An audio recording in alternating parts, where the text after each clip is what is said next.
Joining us now in an exclusive interview is Mobileye CEO Amnon Shashua.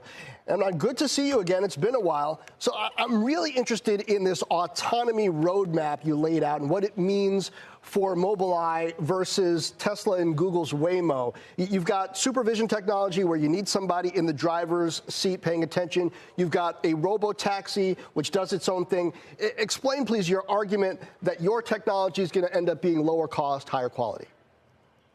Hello, John. It's good to be with you. Yes, it was our first Capital Markets Day since our IPO.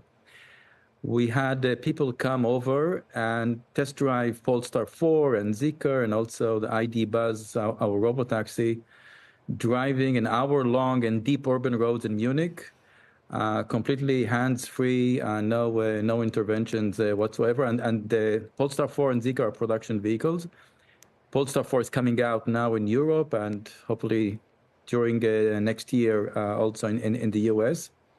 And what this shows is a low-cost system, just cameras and a front-facing radar that with 11 cameras provides the necessary perception and AI stack to drive hands-free, but it requires supervision. It requires what we call eyes-on. The next product in the stack we call Chauffeur, which with additional LiDARs and additional radars and at some configuration also with our imaging radars provides a level 3 on highways. This is a project we're doing with Audi. Mm-hmm. We showed investors, prototype vehicles of that, and then Drive, which is a robotaxi on a platform called ID Buzz, partnership with the VW. There are already about 100 such vehicles test-driven in Munich, in Hamburg, in Austin, Texas, and soon in more cities. Okay. Slated for production in about 2 years. So self-driving, both the hands-off, chauffeur, and robotaxi are going to be, you project, much higher revenue for you guys than basic ADAS, the advanced driver assistance systems, which you're selling today. You presented a version of a chart today I think we can show representing how your revenue mix is going to be different by the end of the day. Walk investors through how adoption is going to work both in countries and through OEMs.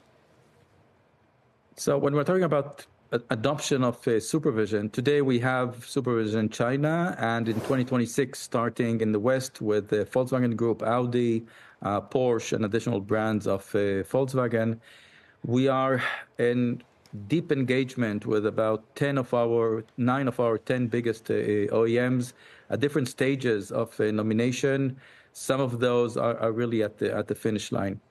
We showed that even if we stay with the current volumes, by the end of the decade, we can triple our revenue.